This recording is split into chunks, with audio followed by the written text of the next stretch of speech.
Seltzer and Friedberg, because they'll look and go, I don't know, disaster movie looks pretty good. It's got Iron Man and Hulk, but these guys are kicking each other in the nuts. You know what? Because that's funny. It's already better written than anything they've done. Dude, that concept alone. I'm a genius. I'm a genius. You're I'm the king of the ball kicking. You're the fucking genius. No, it's, man, first of all, will this be CG effects or are we really kicking each other in the nuts? Because I need my balls. Dude, no. You need your balls. I need for my what? balls. I don't have what? to tell you. You don't need your nuts. I need my nuts and everybody else. The world. I'm doing the world a favor by keeping my nuts. Dude, we'll have Cyrus be your stunt cock. We'll just cut to a close up. You know, nobody will be able to tell the difference. He's not as big as I am, but sure, take him. No, I just. Is that a fat joke? No. I just want to tell you. I just want to warn you about this ahead of time because Dude, I knew you would do that. Me, I want to go. And guys, please stop emailing me about this. Please stop sending me links going, oh, I don't know if you know about this, Carlisle, but no, I fucking know about this. No, I get it. Believe me, this is so on my radar. You have no idea. I get that email every day. Every day. It's like, oh my God, this is just, of course I know it's coming. But no, you know what? No, keep me posted because I need convincing. You know I'm going to be there and I will do this alone. Or you know what? Maybe I'll plug in the co-host and me and the co-host will go to town. I don't know, but I'm going to be there because I got to see it. I have to endure. See, I'm talking all this shit, and I know I'm going to be there. That's why I'm so pissed off, because I know I'm going to be there. You're just going to be morbidly curious. Yeah, I'm just going to... It's kind of like, dude, I got your dead mother under this sheet. I don't want to see... Would you pull the sheet back just a little bit? I kind of want to see. No, man, I know. I just don't want to do this anymore. But I'm going to do it and keep these motherfuckers keep putting me through this. This is our job, man. We got to do this shit, and I don't want to fucking do it. Well, we don't have to do it, but yeah, you know what? We will, because you know what? Everybody out there, they want to hear us talk about it. No, that's why I'm going to do it. That's why I'm going to be there, but I can't fucking stand this shit. What was that about your balls and needing them? Exactly. If there's ever time I need them, it's to go see this fucking movie. Just as long as you don't need me to need your balls. No, we won't even be at the same screening if that's the case. No needing the balls. No. Hey, look. I'm not gonna mention this. Never mind. You're not gonna mention. No, I was gonna say something. I ain't gonna mention. All right. Well, let's move on. Okay. Moving right along. Okay. We need to give tribute to what I consider, and I'm not even making a joke here. No. A true loss in entertainment, not just Hollywood, but just in entertainment. And I'm talking about, and many of you might know already, Stan Winston, special effects wizard extraordinaire, Esquire. Guru.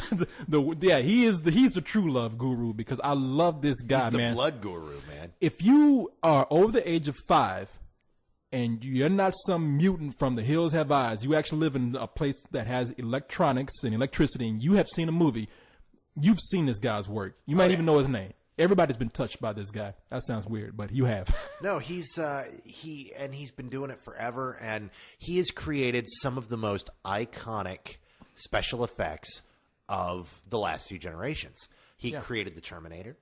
Yes. He worked on the Aliens. Right. He did the Queen Alien. We have to thank him for. Oh yeah.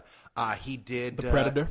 He created the Predator. He Pumpkinhead. Pumpkinhead. Let's stay in the 80s and go with Pumpkinhead. Dude. I mean, Pumpkinhead's one of those movies that everybody knows it for being shit, but everybody has seen it. Well, except it's not shit. It's actually a really cool horror film with a really cool ending. But what's cool about it, what's the most cool, what's the best part of it, is the fucking monster stuff. Oh, no, all of Stan Winston stuff. Because that monster was cool and inventive and different. It's an alien with skin on it. Look, I like Pumpkinhead as an HBO movie that I saw as a kid. Oh, you're the devil. It's not a great movie. Dude, Pumpkinhead I rocks. I love Pumpkinhead because I love that kind of shit. You know that. Yeah, Dude, I love that kind of shit. Pumpkinhead is a cool old horror flick. And they have some sequels to it too that I've even seen. So, but the sequels all suck. Those are horrible. There was even, and very few people know this, there was even a video game sequel.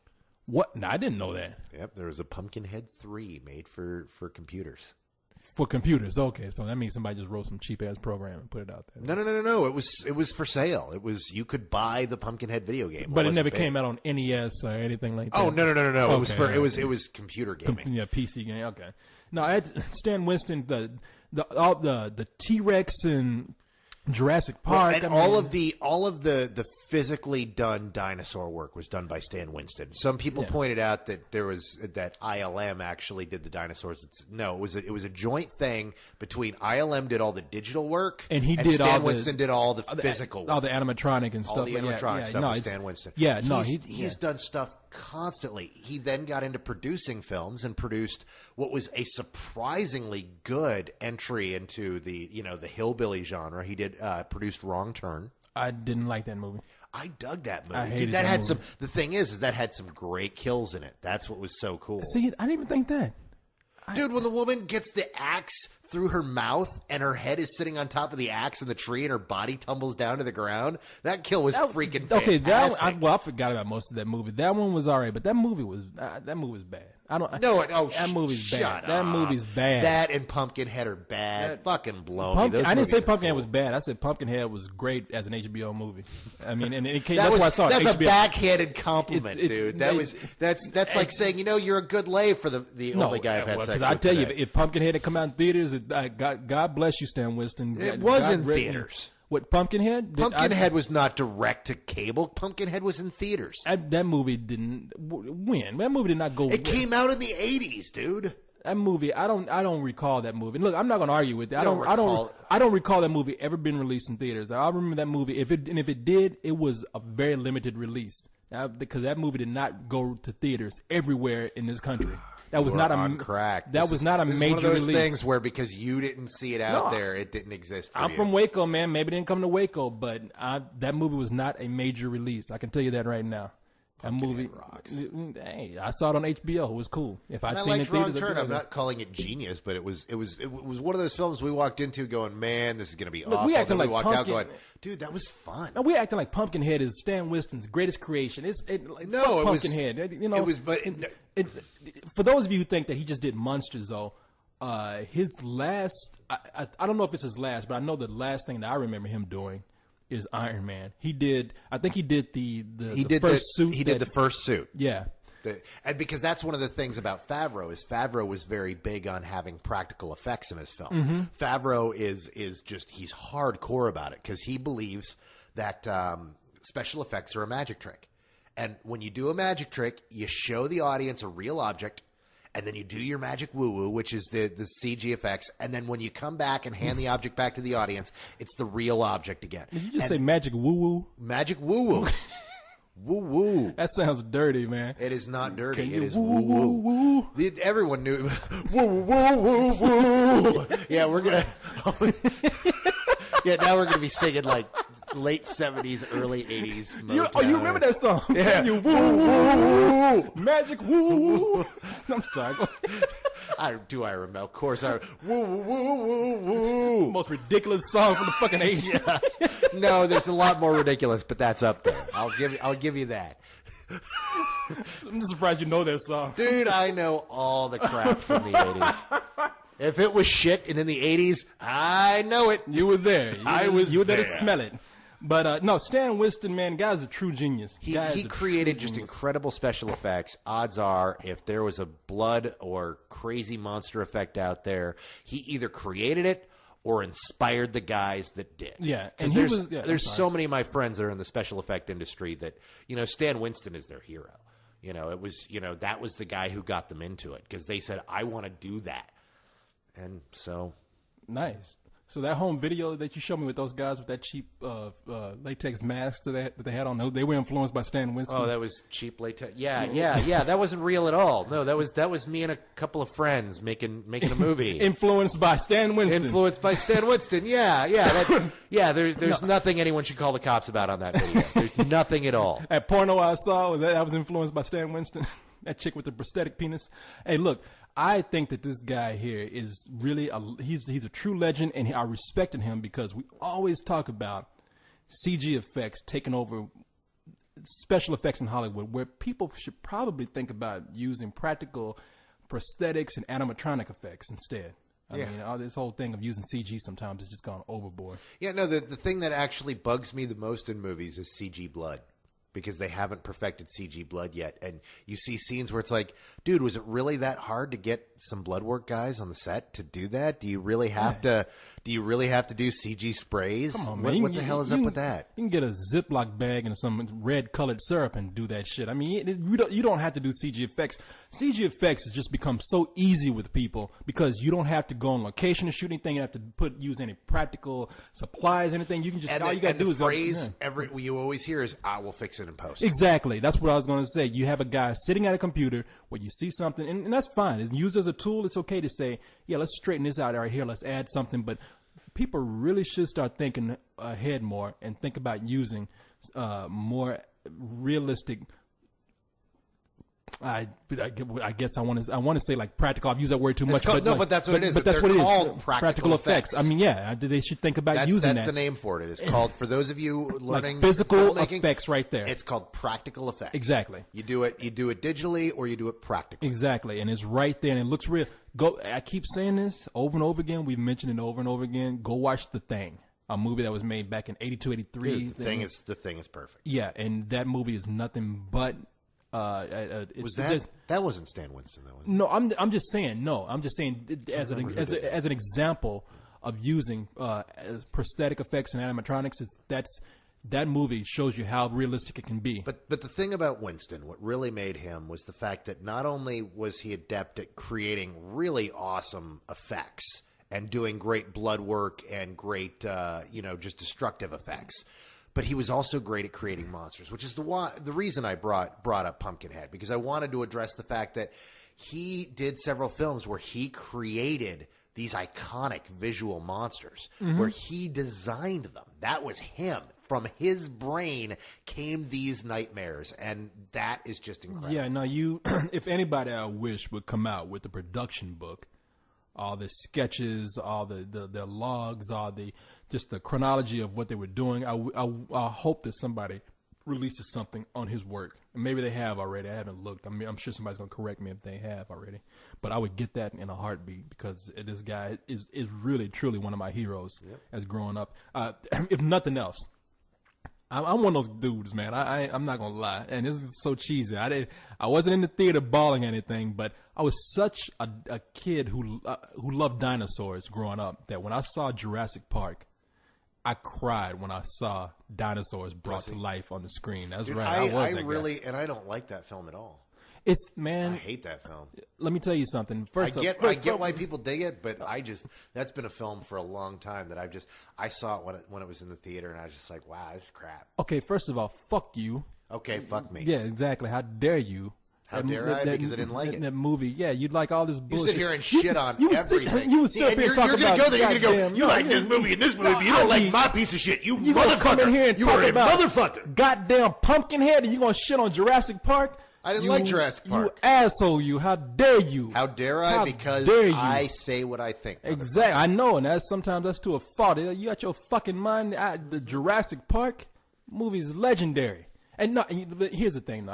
I agree with you that I watched that movie over and over and again just for the dinosaurs. That story is bad, man. And it's not just the story. You know, my biggest problem with Jurassic Park was always the fact that it could never figure out what it wanted to be. Half of the movie is this really cute kiddie movie about, oh, look at the dinosaurs. They're awesome.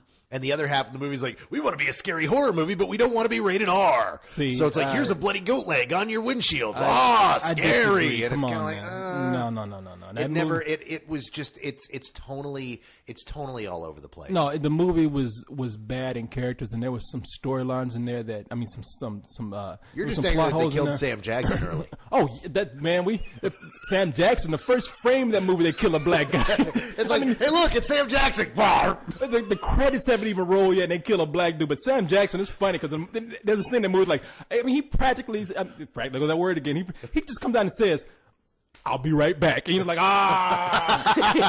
It's like, bye, Sam. Yeah, exactly. This was before anyone knew who Sam Jackson was. It wouldn't be till a year later when he would come out with Pulp Fiction, everybody would suddenly know the awesomeness of Sam Jackson. Few people knew because... Well, he was that workhorse of an actor who was good, but never had the role he deserved. Because after Jurassic Park, I mean, I don't know. Did you tell me? I can't remember. Jurassic Park was 93. Did Jungle Fever come before or after? Before. So people were kind of warming up to who he was. That's what I thought. People in the industry knew who he was. He was someone that had not gotten on the radar of most people. I mean, because he was. I mean, people were saying, "Look for this guy. He should have." Like, I don't know if he was nominated for anything, but people was either he was. He got an acting award in Cannes. Okay. But he was, completely ignored here because in the 90s, we were like, nominate a black person for an Oscar. Are you crazy? He was.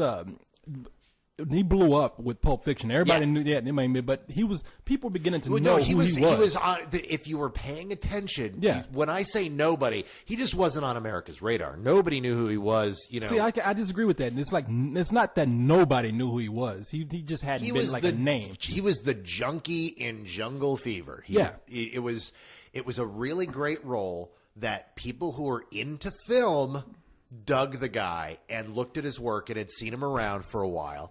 I knew who he was, but then again, I knew him from Death by Temptation. Yeah, the vampire movie with him and Kadeem Hardison. Dude, I knew him from Public Enemy's. Fuck you! I knew him from exactly. Electric Company, bitch. I knew him before. You don't even know it. You think that was Morgan Freeman? That was really Samuel L. Jackson pretending to be Morgan Samuel Jackson Freeman. used to come to my house and hang out with my uncle. What the fuck you talking about? No, I knew him from. Your uncle used what was to that video? 911 is a joke. I knew him from that shit. It was like that's that dude, man. Coming to America is like because before he was way before Jungle. I mean, even before Jungle Fever, I was like, that's that fucking scary black dude. That dude scares me, man, because he was crazy looking. And the thing is, he was a workhorse for the longest time. You go back and look at his work before Pulp Fiction. He used to joke about it too. He used to make comments about the fact that the only gigs he could get were playing the scary black dude and the first guy killed in the movie. It's funny because somewhere Stan Winston's looking at us and like, wait a minute, what happened to fucking me? I thought y'all talking about me.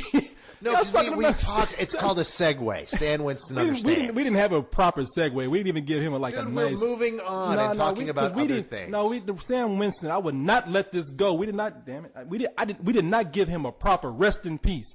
I have to give him a proper goodbye. And raise the beer. And there you go. And tap rest in peace. Tap it. Stan Winston, my hero.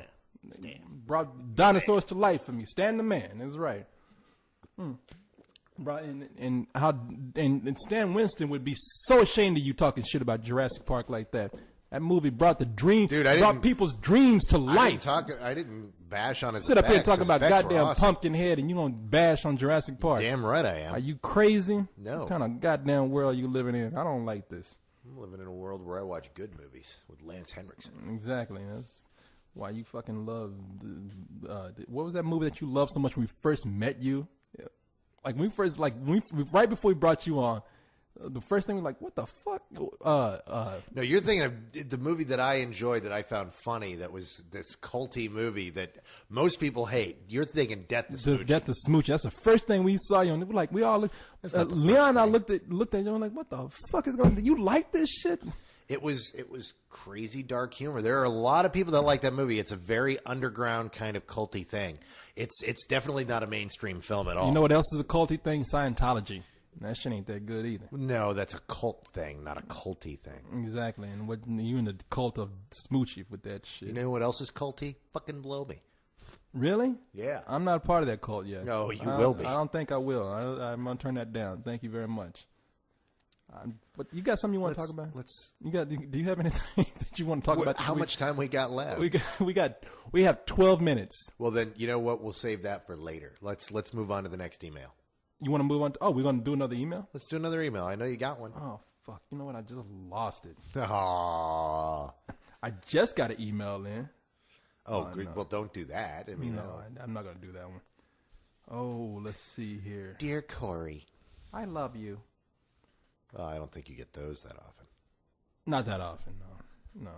Just from Kent. Gee, what do you know about Kent? I know that he loves you. Oh, you know what? This is a good one right All right, let's go. Hit me. Hit me.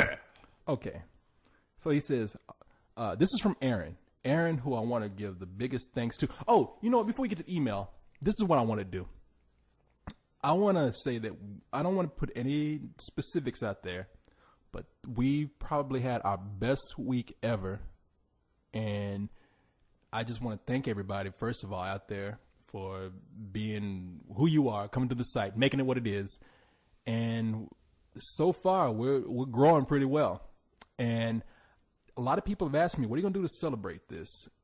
And I'm thinking, I'm going to ask you a question here.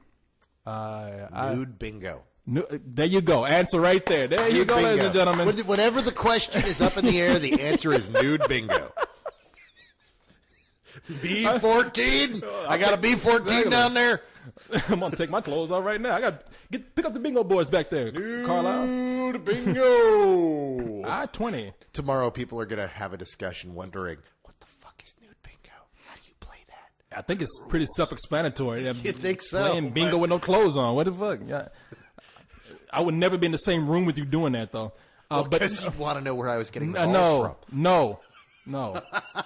All right, so what's the question? A lot of people have been asking us, what will you do to celebrate? Now, I've thought about this, and you were there. You remember when we first did the site before this? I threw this big party. Which site?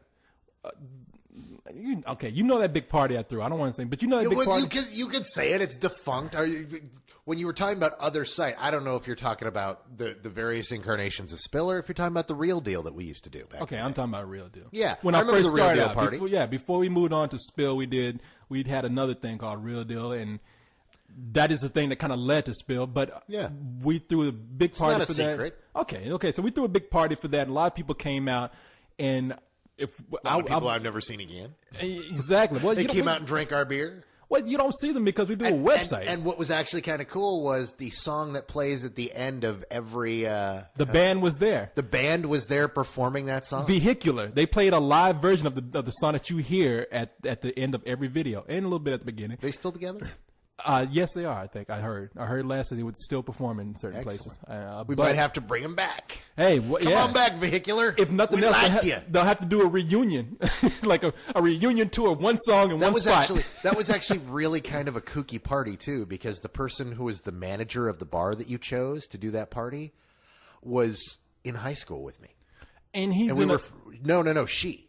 Oh, you're talking about Chi? Yeah, Chi. Yeah. She told me that. Yeah, I went to high school with her. She told me not that. only just went to high school with her, we had several classes together. Like, I knew her, fairly well during high school. It was like, what are you doing here? Yeah, we had the party at this place called the Beauty Bar, and I was working with, to get it together, I was working with the owners of the bar, a girl named Chi and this guy named Jason. Jason owned the bar? I thought her and her husband owned the bar. Oh, wow, that's rocking. And Jason is the member of a band called, and you shall know us by the Trail of the Dead. I don't know that.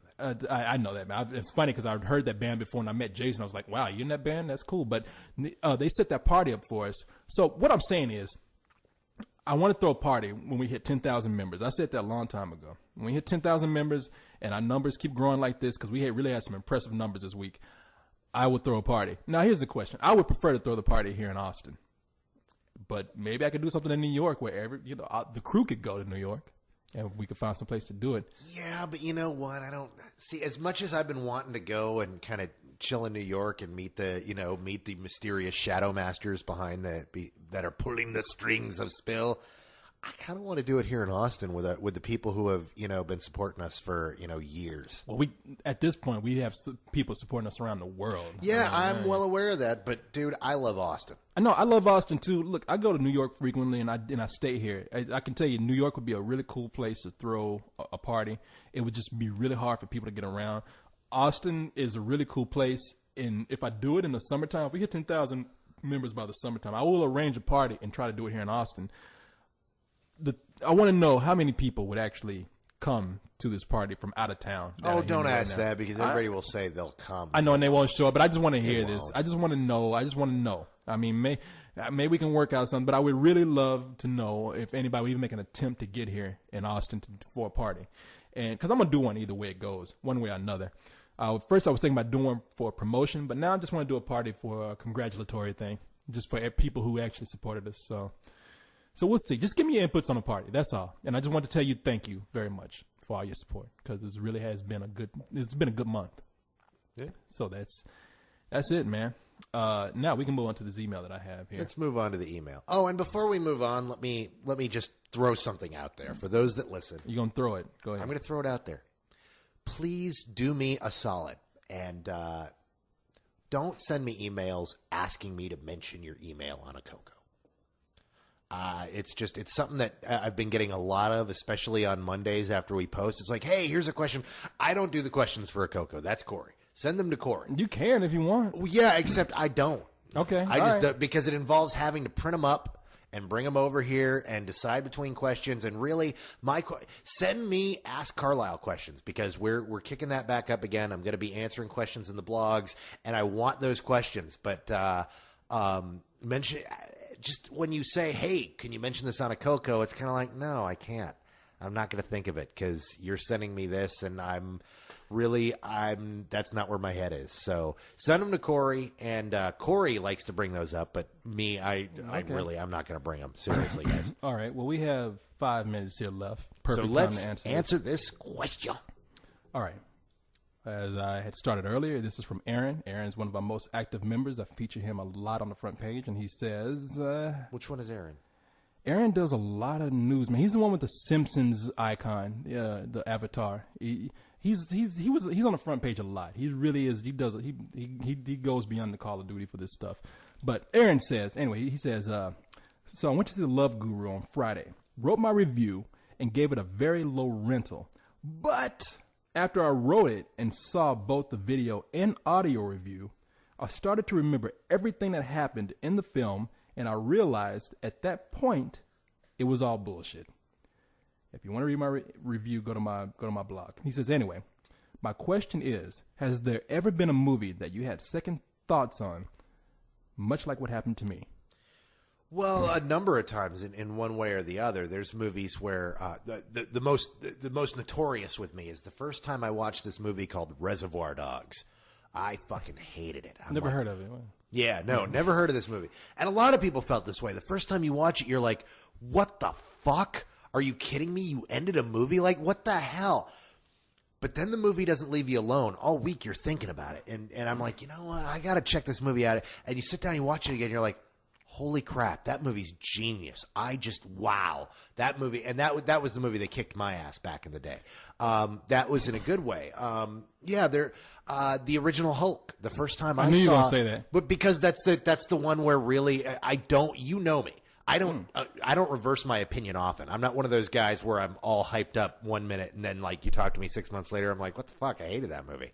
No, I'm pretty constant on my opinion on things. So when it changes, it's kind of a big deal. And the Hulk was that way because I saw the Hulk very early and I was just so excited to see the Hulk on the picture. I'm like, oh my God, it's the Hulk, it's the Hulk. Oh my God, it's so awesome. Oh my God. I remember your first thing that you said was, it's the Crouching Tiger, Hidden Dragon of superhero movies. I'm like, that doesn't sound good. Yeah, no. And then of all people, Leon was at the screening with me, and he's like, man, what are you talking about? That movie's crazy. And he like laid it out like in his terms, like this is what's wrong with it. This is what I didn't like. And I was listening to him like, no. So I went back and I watched it again when it came out, and I'm like, crap. He's right. This movie is not all that. And I started seeing all the problems, and I still like the original Hulk. There's a lot of it that I do like. I think the new one kicks the crap out of it. The new one makes me want to forget the old one.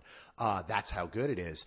But really, that was the movie that really did that with me. Yeah, I'll just say real quick, I'm always on the fence about movies because I'm always thinking rental matinee, full price matinee, and there's 2 movies I'm like that on this summer that I've always teetered on and just went ahead and just toppled on the advantage of the movie. We always talk about the you don't want to mess with the Zohan movie or Zohan, and I was between rental and matinee on that movie. I gave it a matinee just because I usually don't like Adam Sandler, and I said, all right, matinee, I'll let it go. But I really was originally rental on that. Same way with Indiana Jones. I was between matinee and full price. I was entertained, so I said matinee. But the movie, so I said full price. But the movie I really changed my mind on, being pissed off, was Funny Games. I was pissed off about that movie when I saw it, and I thought about it in a different light. I thought about it just as a horror movie instead of making a statement about violence. And I was like, hey, that I enjoyed it okay. So whatever. So I just want to answer that real quick because we're about to get out of here. We got 1 more minute. I'm sorry. I just watched Funny Games last week, and I hated it. Did you? I got what they were going, and I got the statement on violence, but still, it was just... It's a movie that's going, you know what, we're going to make you feel uncomfortable and feel bad about yourself while you're watching it. And I don't like those kind of movies. I get what they were doing, and I thought they did it well, but yeah, I still hated the experience, and I'm never going to watch it. See, I hated it but looking at it as a straight horror movie, I was like, okay, that's cool, whatever. I mean, I didn't love the movie, but I was like, I can enjoy this. It's bearable. So anyway, that's it, man. We got like a few seconds left. Good night, everybody. That's it. Good night.